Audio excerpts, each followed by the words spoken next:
happy Friday, or for some, well, thank God it is Friday. And welcome to the Sip Hour, your place to be informed, engage, and to take action. And welcome today's Sip Hour host, Adrian Shropshire, Judith Brown-Dianis, and I'm Glenda Carr. Our girls Fatima Goss-Graves and Tracy Sturdivant are off. But before we get started, as usual, if you are new to the Sip, make sure you're inviting your crew. So hit that share button and invite your crew to come be informed, engaged, and to take action. This is your go-to space for and by Black women. And we have lots to talk about, from politics to pop culture to personal wellness to all the latest policies. I mean, I think it's been the longest dog days of summer, ladies. Oh, Lord. Yeah, I'm done. I'm like, I don't even want fall to come. I'm done. No, so summer, I can't even believe it went that fast. Little vacations here and there, Labor Day.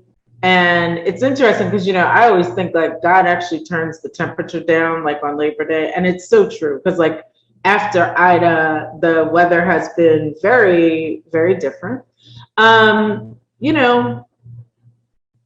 We're going through a lot, man. Like people are just going through a lot. So like we need another repeat of summer. At Advancing Project, we have Fridays off in August. I mean, that was nice. I needed Monday through Friday off too. How about you? I'm at that point where I'm like, can we cancel fall and start? You're supposed to usually come out of the seasons, have an opportunity for you to reset. Well, it really is like, it feels I just want to cancel 2021. And some of it is like, some of it is because 2020 never ended, right? So, there was a point in the summer when we were, in the pandemic and in the summer of 2020, right? And we were like, oh, can it just end? But then it was like, no, we're going to push through to the election. Then the election happened. We were like, no, we're just going to push through to the Georgia runoff. And then we just pushed through some more. Push through. And then there was an insurrection. And then we go push through. Anyway, I'm just ready for it to be done. Yeah, I know there's a lot of, and kids are going back to school. We'll talk a little bit about that in Hot Toddies, and people are going back into the offices. And so there's somewhat of a reset, but then there's obviously this hesitant of people are getting dragged back into the office, kicking and screaming back in the office. And so I think it's just this, it's not the uncertainty of the moment. It is, we're in a paradigm shift. And I don't think we've lived through what this shift is. And it's climate shift, it's policy, it's politics, it's personal, it's, it's everything. And guess what? And we'll talk about this during Hot Toddies. And, COVID is a raging. Right. And but also it's that's the thing, right? We're all going back to school and going back to work, like somehow we're through it. Right. And that is. What Dr. Fauci said yesterday, we're tired of COVID, but COVID is not tired of us. No. Dr. Fauci always got a word. So I'm actually at the point where Dr. Fauci need to be on TV every day again. That's all I got to say. Right. But I was listening outside too, Judith, because I'm like, let me get the last of the, summer in, and you actually could hear fall, right? And so it's like summer, it's warm out, but you could hear the leaves rustling. I was like, dag, it's fall. All I hear is cicadas. I feel like I live in a swamp. Well, that's what's interesting about the meeting of the two seasons, because I hear cicadas too. So you all have cicadas? That's funny.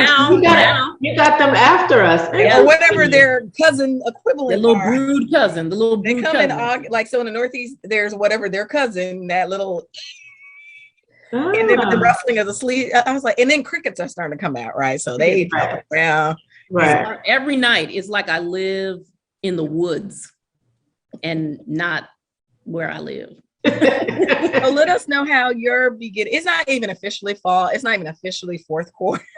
But how are you feeling about the fall coming in? Drop that into the comments and let us know. Did you stop wearing white?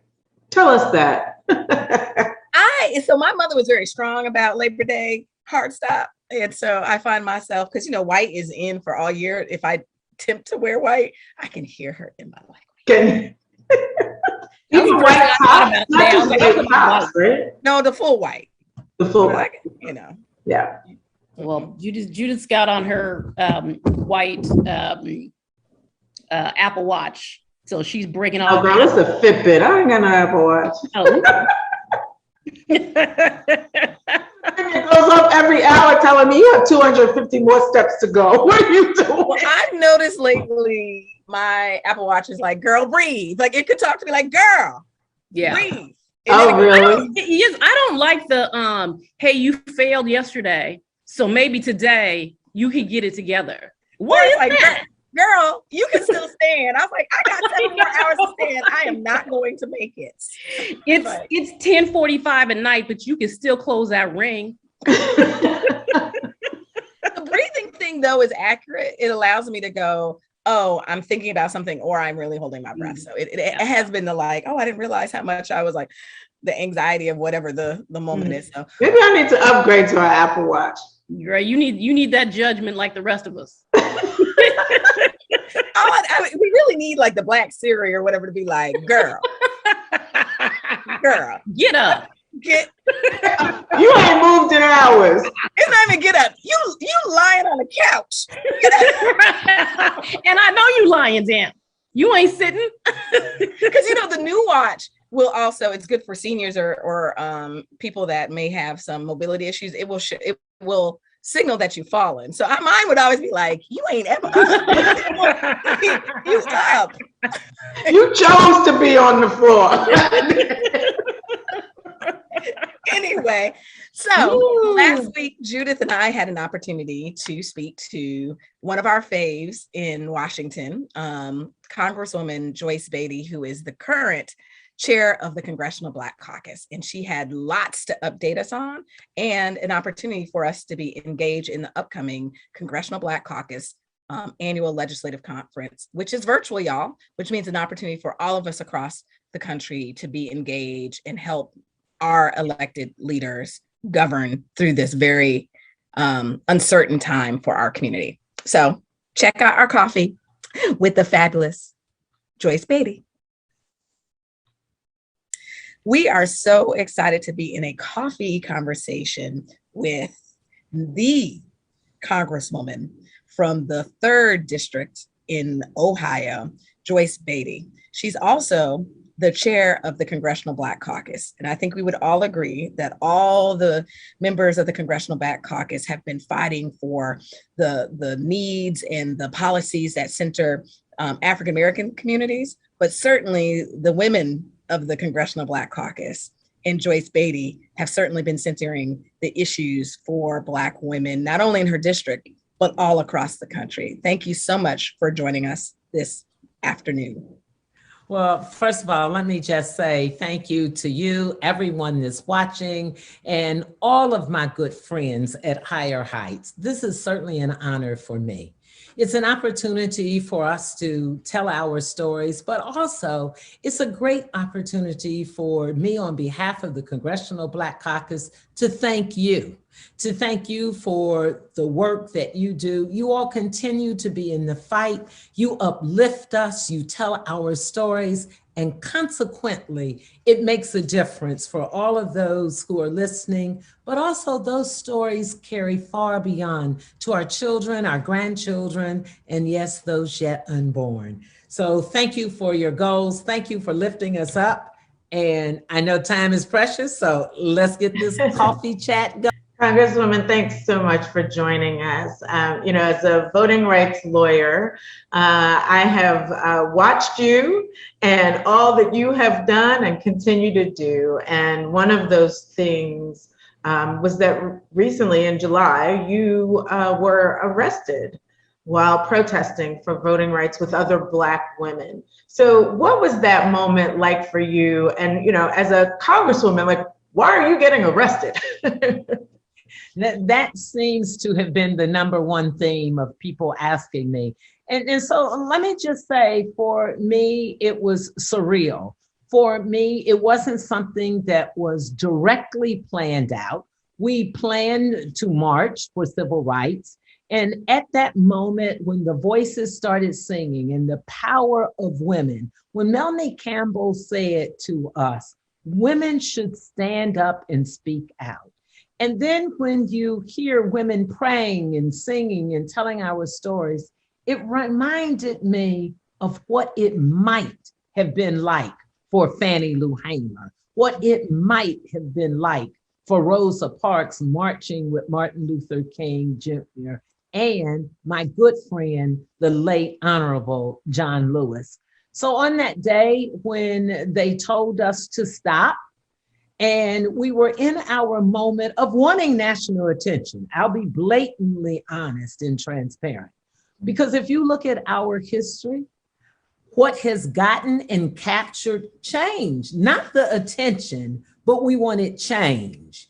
When Rosa Parks on that day, she wasn't the first woman to refuse to give up her seat, but she was the right woman at the right time to do it. Fannie Lou Hamer wasn't the first woman to almost lose her life trying to fight for voting rights, but she was the right person in the right voice. So in those few nanoseconds, I thought, I just might be the right person as chair of the Congressional Black Caucus, as someone who might get the nation's attention to turn that question around. If a congresswoman is willing to get arrested for the right to vote, maybe others will not necessarily need to get arrested, but it will get their attention to get registered to vote, to take other people out to vote. And that's the only way we can make change. And just think about it. At that time, we were still fighting and hoping for a Voting Rights Act, the John Lewis Voting Rights Act. And think about how far we came from the arrest to the challenge to being able to be on the House floor, and we passed it. And here we are today telling these stories. Yeah, and so we are really excited about your leadership as the chair of the Congressional Black Caucus in the 117th Congress. So can you share a little bit? It's been, we're in the 9th month, a little bit about what are the things you're most proud of in your tenure as you engage your colleagues around some of the boldest policies, from the recovery from the pandemic to infrastructure. What are the proudest moments in this last 9 months? I think there are many proud moments that, because of the 57 members that I have the opportunity to chair, we've done things that has gotten national attention. Think about it. With the pandemic, when we look at COVID-19 and we look at how it affected us health-wise, social injustices that came with it, the economic turndown, there was the Congressional Black Caucus. We were sworn in live on national TV. That within itself gave us a great start. But unfortunately, just a week later, as you know, January the 6th, we had the insurrection at the Capitol, white supremacy at its best, or worst, we might want to say. But there was the CBC going national on social media, bringing in some of the best minds to talk about how do we deal with this. Then when you think of the legislation that we have proposed and passed out of committee, passed on the House floor, been able to send to the President of the United States to sign. I mean, the John R. Lewis Voting Rights Act, the For the People Act, reparations passed out of committee for the first time. When we think about, we have established a partnership with the Biden-Harris White House, that we've developed domestic policy councils that's making a difference, that we're in direct contact with the President of the United States, domestic policy director, former Ambassador Susan Rice. When you think about, we were the first to go to the White House in the ceremonial office with Vice President Kamala Harris. It wasn't that was the significance. It was the outcome. It was the dialogue. It was the legislation. It was moving the agenda forward. When we look back in history, think about it. This is the 50th anniversary of the Congressional Black Caucus. And we will say that we are survivors. We will be able to say through my leadership and the wonderful 57 members, we will be able to say that people will no longer ask us, what do you have to lose? We are very clear in our message.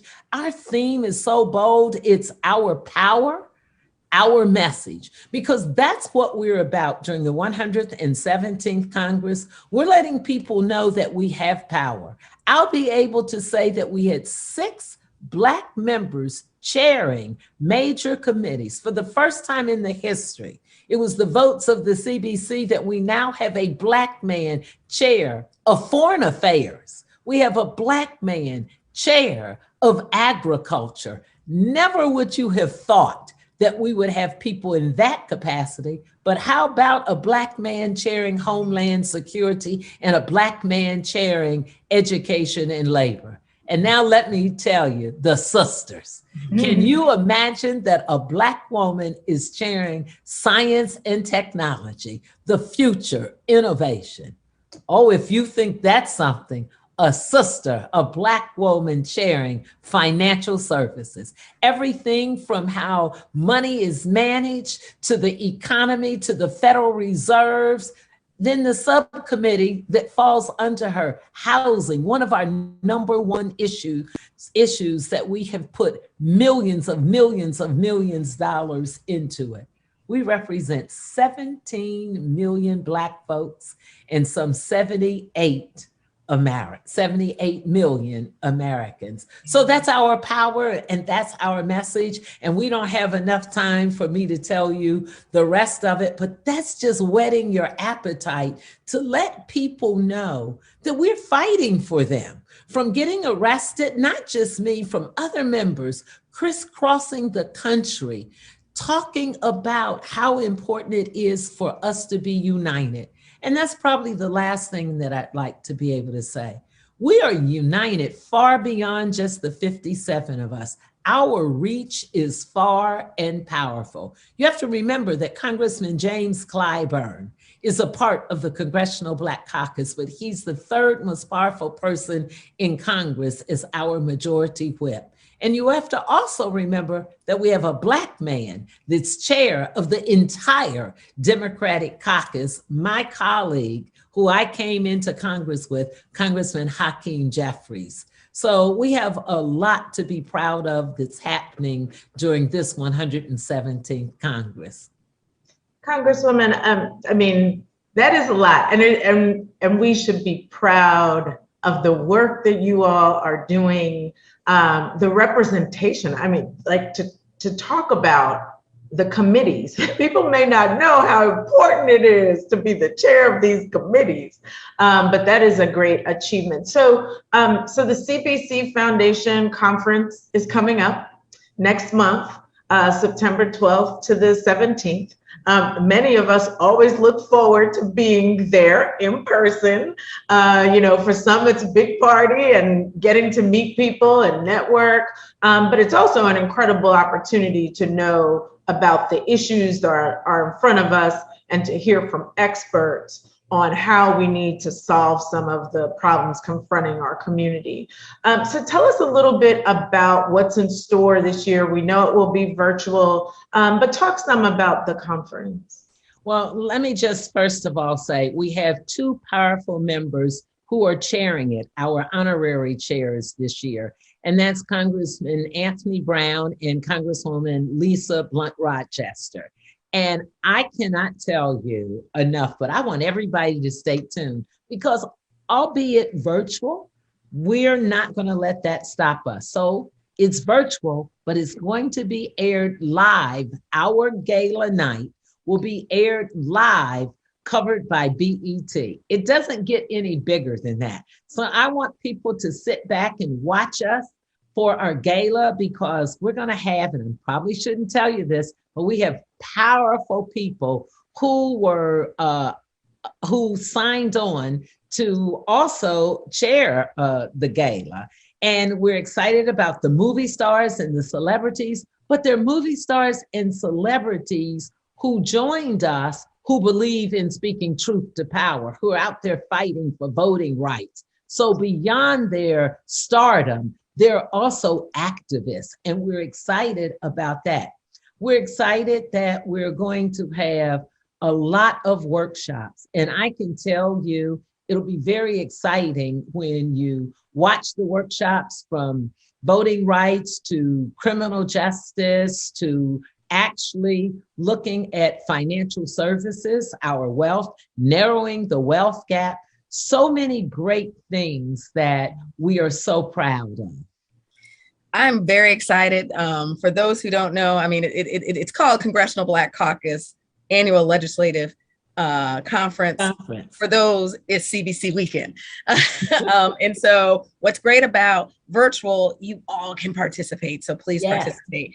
I will leave this, like Black women. I was on a convening the other day on Congresswoman with some Black women who talked about we lead, but oftentimes we don't have a space for people to sew back into us. And so know that we have like virtually hugged you and prayed for you, because this has been a challenging time for Black women, and that hasn't escaped your home and your life. But I want to know, with my little coffee, how do you center self-care in your life? Well, I think that's a good question. And it's a question that I think many of us struggle with. When you say we are strong Black women, we are powerful Black women, with that comes a lot of weight on your shoulders, because we are also spouses and partners, and we're mothers and grandmothers and siblings, and we take care of people because we're nurturing. And so for me, relaxation, my grandbabies call me Grammy. And let me just tell you, they call me Grammy in honor of the Grammy Awards, because I told them I'm the best gift that they're going to get. And they looked back at me and said, and we're the best gift you're going to get. So we agreed on Grammys, but I try to watch my diet. I try to eat healthy. And here's the thing, you must take a window of time for yourself. If it's taking the stairs one time versus riding the elevator, if it's making sure you find one thing that's relaxing for you. If you don't play golf, watch golf. If you don't do a sports or an exercise, just lift your legs in place, but do something for yourself. I like to play tennis. In the day, I'd like to say I was somebody to deal with on the tennis court. So soon I'm having a big tennis tournament. So I've been spending the last few weeks dusting off that tennis racket so I can continue to play all fall and winter a little tennis. Oh my goodness. So Rep Beatty, I didn't know that. So I play tennis. Oh my God, then we have to get together. I'm definitely gonna come. Yes, I took a tennis lesson this morning. That is the thing that I've been doing. So nice. My niece don't like my tennis, but So thank you so much for stopping by to have a cup of coffee and a sip with the SIP. And we look forward to continuing to support your leadership and to be the voices that you need from the outside. As you know, Black women, we can gather and we can organize, and that is the work of this fall. And so we look forward to our SIP community working with you and the Congressional Black Caucus to make sure we're moving this country forward. Thank you. Thank you. And thank you, Judith. Always good to have a lawyer when you're having a SIP. Thank you. Thank you so much. All right, so we are going to go ahead and dive into these hot toddies, which no one has a sip with them today, but if there was ever a Friday where we should have had a specialty cocktail, it's this one. So I do feel a little bit like some of these, I don't think the Jiffy peanut butter counts. Yeah, no, because you know what? This time is sticking to the top of the roofs of our mouth. Of our mouths, yes. Thank you. That was a great segue, Judith. You should have done that. It's a little weird to call some of these topics hot toddy, though, because I feel like really these are topics that are, it's actually the SIP hosts try desperately to restrain themselves from burning it all down but we live in a dumpster fire, so it don't really matter segment, right, of the show. Because Texas, let's start there. And not just the outrageous COVID numbers, but this middle of the night ban on abortion that happened, not just in the state, but the response or the non-response of the Supreme Court. Just the scale of rage that I know a lot of people feel, and I almost want to say is why Fatima's not here, because she is raging somewhere about what is happening. So let's just start there with you all's thoughts, opinions, anger at the absurdity and the attack on women. I will just start with Texas for the entire 595 days, just pure trash. Because if you remember, we were, and it's all failures of leadership. So from the ice storm back in the winter, and the failure of the electrical grid, to the way that they're attacking COVID.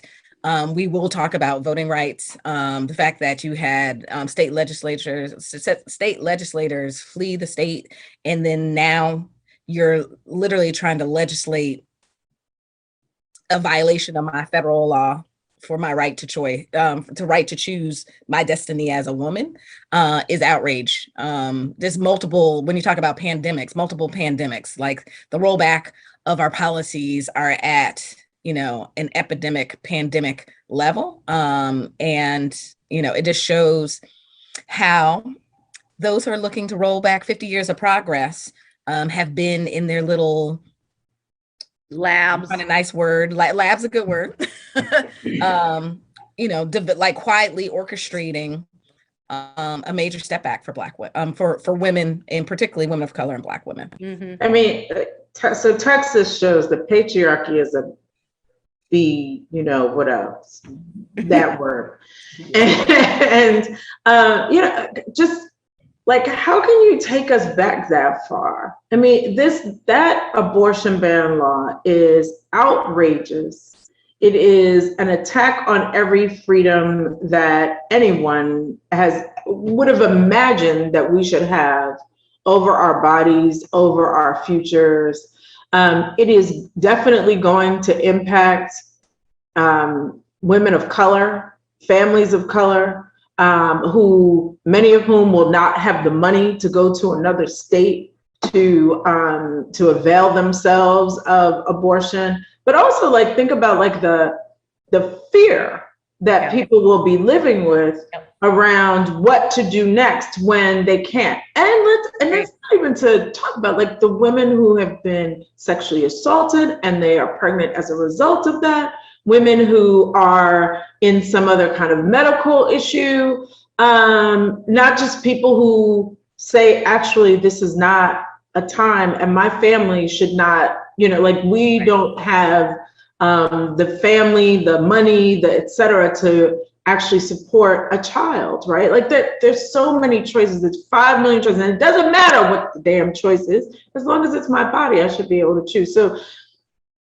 Governor Abbott is just, and that legislature, they're just cruel and evil.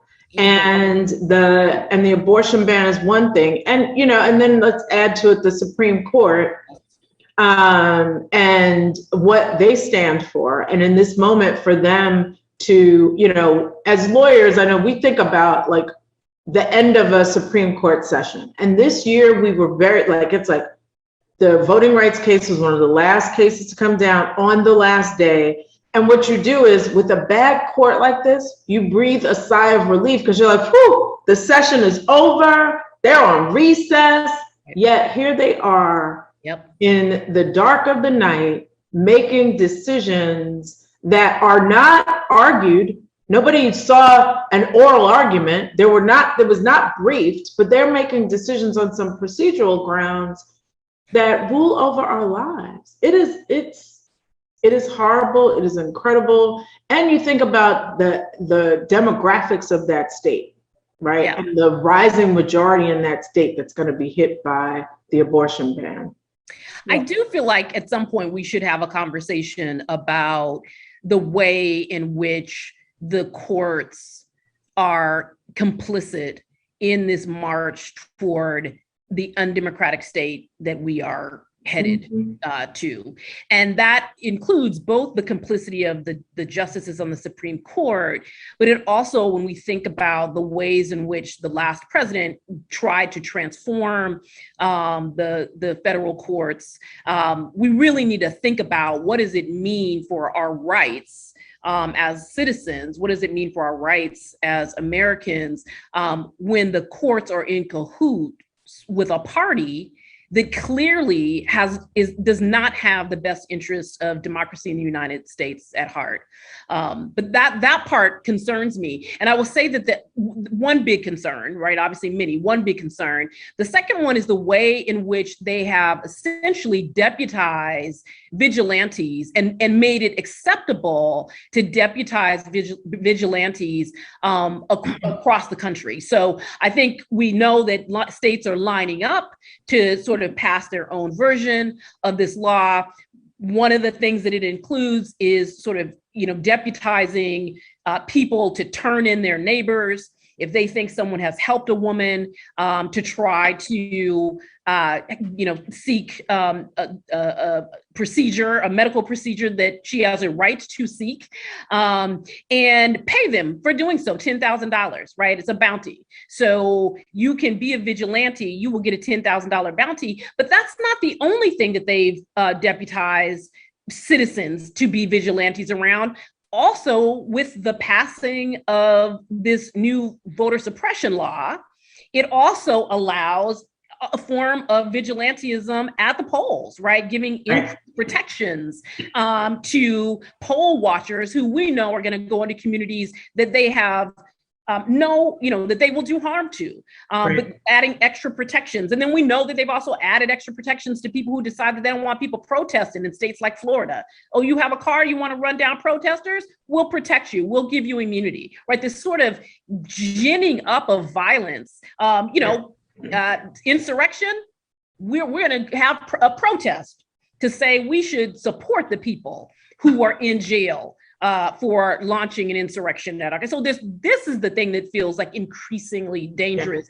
And the voting rights piece, I think, we've seen versions of this, right, Judith, where you've had more increasing numbers of these poll watchers saying that they're going to come and go into polling places and question who has a right to vote, right? Yeah, and the poll watchers, I mean, for folks who don't know, they are in many states, they are regulated where you have to have signed up with a party or a candidate. And there's got to be some standards about why you're challenging a voter's eligibility, right? But we know that it's used as an intimidation factor, right? It's like, you get these like two white guys in like dark suits in the middle of, a Black neighborhood at a polling place, telling people that they're not eligible to vote, and they do that on purpose to scare people. And so there's that. But then also think about like all the other pieces of that bill, like a ban on 24-hour voting, a ban on drive-through voting, all the things that made the polls more accessible to voters in 2020, especially like in places like Harris County.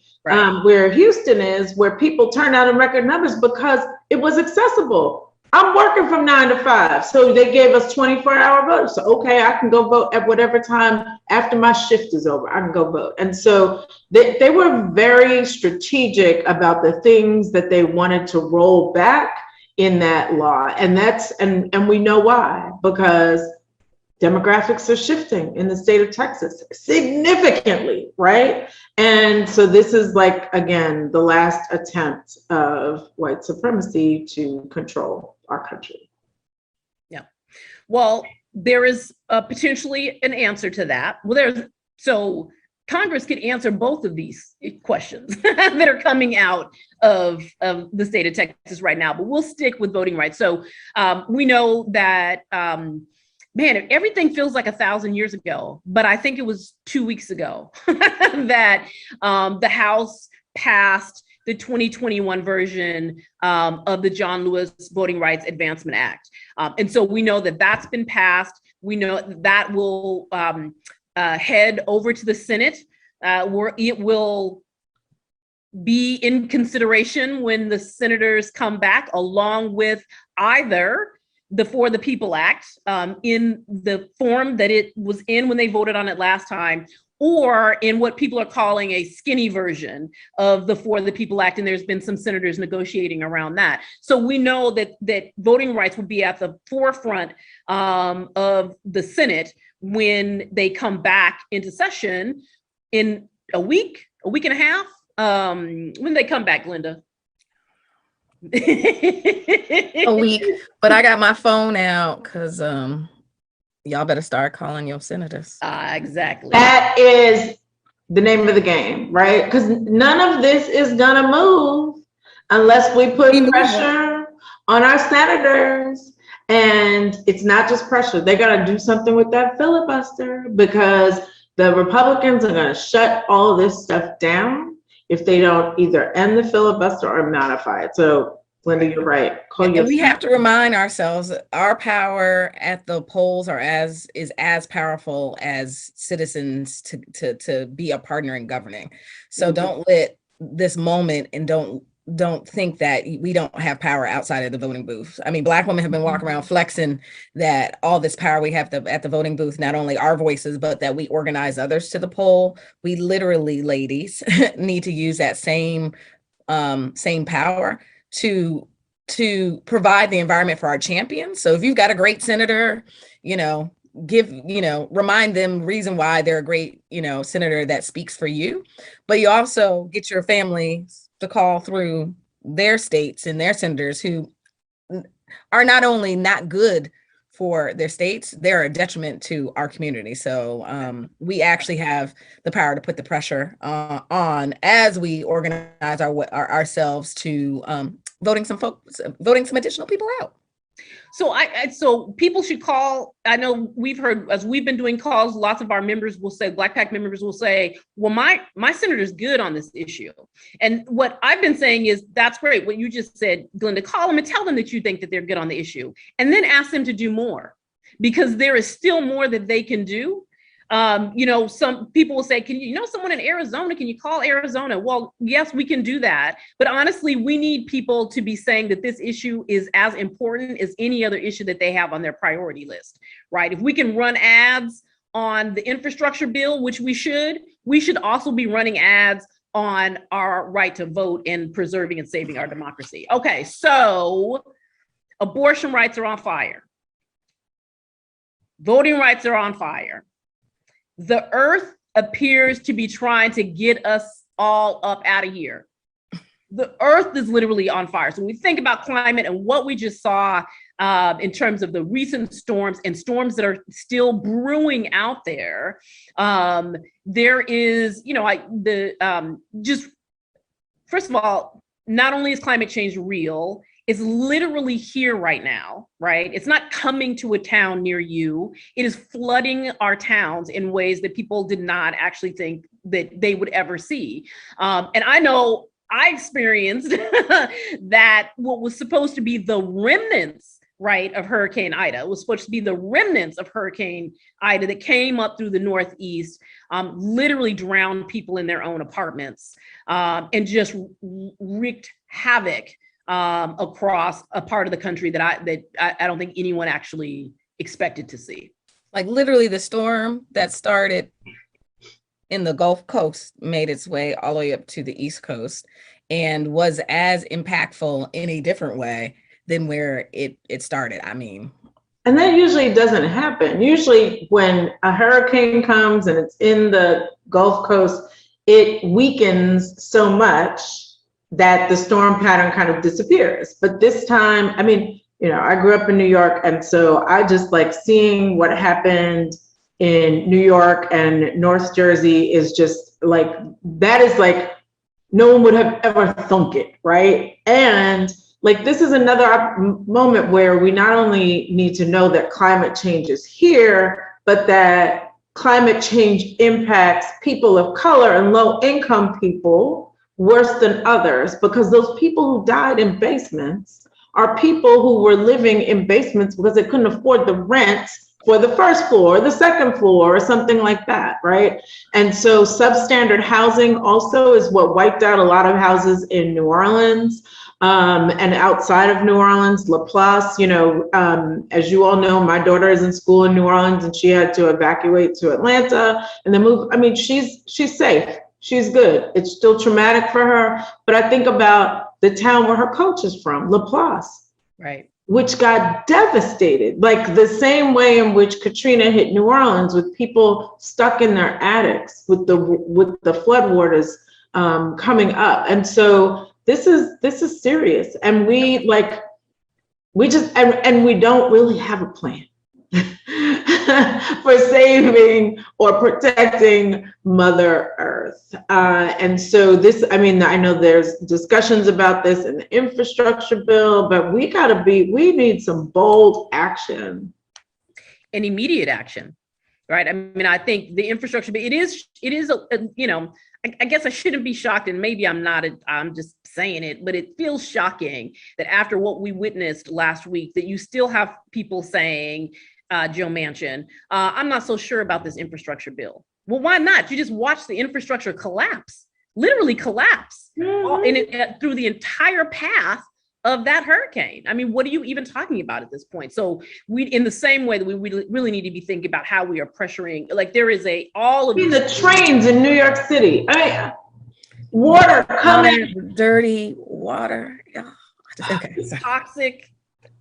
Did you see that video that the rat that was swimming in? Anyway. Yes. And did you see the one about the guy in Philadelphia who jumped off like one of the overpasses? Yes. What was that? What was that? First of all, stay out of storm water. So the message, one of the messages is stay out of storm water. It's dangerous, it's poisonous, it's toxic. And don't drive through a flooded street. Now, some people got caught because it was flash flooding. But other people, I saw these people, especially in New York, Staten Island. Well, it was just like no, don't do that. Turn around, don't drown. That we have to think about climate change education and preparedness in a very different way. That's right. And within very different communities than typically people are thinking about it. So, I have a friend in New Orleans who has a life, after she lived through Katrina, she's a life vest next to every bed in her house. Wow. And she's like, when she left for Ida, she put those life vests in the car. Wow. It is sad. It's scary. Yeah, it's a lot. Okay, so one bright hot toddy, one. Do we have one? No, there ain't nothing bright. There is nothing. Come on, there's gotta be some. So I want to end on one though that I think is really important, but it is sad. So I'll wait and I'll throw in. I'm sorry. I'll throw in the that we learned in the last some hours that Britney Spears' father submitted the paperwork to end her conservatorship.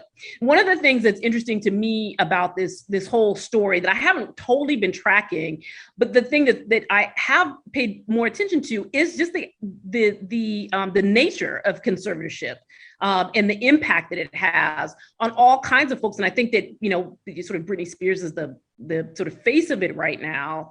But it really has raised a lot of issues, I think, that folks did not totally understand about people who are not actually in her position. But she is about to be able to have, full control over her life and estate. And I think that's a bright spot. Okay. Beyonce turned 40. She turned 40. But that even could be depressing because you saw all the articles like, oh, she's over, like she's like old and to the past. Oh, she's beautiful 40. She looks great. I'm happy. I was like, come on, girl. We've been waiting for y'all. Come on. Okay, Queen Sugar returned. It's back. I feel like I'm not watching TV anymore. US Open. But Naomi. But that's a sad point. Yeah. I don't know. We don't have very good. What y'all got? No. We got nothing. We got burning. And you don't even have a drink. That's good. Oh, listen, ain't nobody drinking. But you know what we do have is at the end of the We day, have each other. we have each other. And that we need to, my brother posted, my oldest brother posted, like, just because someone says they okay, really check on them. So we checking on each other, we okay. And I've said we're gonna have something fun next week. Sorry. We will have. No, you have another sad thing. Go ahead, Adrian. Yeah, so I was going to say that I do want to make sure that and it is sad, but I also think that there's a way that's really important to be celebrating the life of Michael K. Williams, who, it's been really heartening to watch people do tributes across social media. And what's been heartening is that it's people who don't know him, right? Who were so touched by his work, not just, Omar from The Wire, right? But touched by his work, touched by his presence, right? Touched by his words. I have been watching the videos of him dancing. Dancing. He was a househead like me. House music all night long. And in watching those, I know I felt joy. I certainly felt, and just really, he's just such a tremendous loss. He was a brilliant talent. And an activist. People may not know that he showed up and he spoke out against all kinds of injustices, especially in the criminal justice space, and was really important. Like, he's one of those artists who activists and people in the movement could count on to show up. Yeah. And so this is a loss. A celebration of a life and a reminder of the struggle. I'm going to leave it on this note. Yesterday was Ruby Bridges, who is someone that I have followed. I was in a desegregation program and was that girl that got bused to a dominantly white school. And so I've always known about what Ruby Bridges has done for all of us. And there's my girl, Ruby Bridges. So happy 67th birthday to Ruby Bridges. Happy birthday. Thanks. So our time has come to say goodbye for this hour. So we're springing y'all into fall. And we look forward to the reset as we double down to ensure that Black women's voices continue to be heard, not only here on the SIP hour, but also that together we are stronger. And there is a light at the end of the dark tunnel we just talked about. And that is the power of Black women are going to help to move our country to higher heights. Yes, a little plug for Higher Heights. So check us back on the next SIP Hour with your SIP host, Adrian Shropshire, Judith Brown Dianis. I'm Glenda Carr. And on behalf of our girls who aren't here, Tracy Sturdivant and Fatima Goss-Graves, have a great rest of your Friday.